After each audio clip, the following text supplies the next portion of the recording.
నిరుద్యోగులకు 2 లక్షల ఉద్యోగాలు కల్పిస్తామని చెప్పి గద్దెనెక్కిన కాంగ్రెస్ ప్రభుత్వం ఒక్క జనరల్ నోటిఫికేషన్ కూడా విడుదల చేయకుండా కేవలం 5,000 ఉద్యోగాలు మాత్రమే విడుదల చేసి మోసం చేసిందని నిరుద్యోగులు నిరుద్యోగ జేఏసీ నాయకులు ఆవేదన వ్యక్తం చేశారు।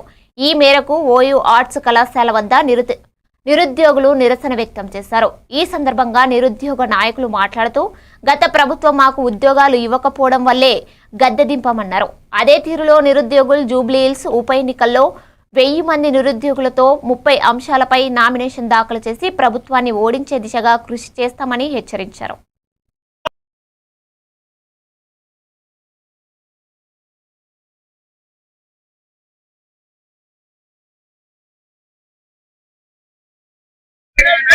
वोट हमारा अधिकार तुम्हारा नहीं चलेगा, नहीं चलेगा। वोट हमारा अधिकार तुम्हारा नहीं चलेगा, नहीं चलेगा। और एक धक्का कांग्रेस हटाओ तो पक्का, और एक धक्का कांग्रेस हटाओ तो पक्का। और एक धक्का तुम्हारा नहीं चलेगा, नहीं चलेगा। वोट हमारा अधिकार तुम्हारा नहीं चलेगा, नहीं चलेगा।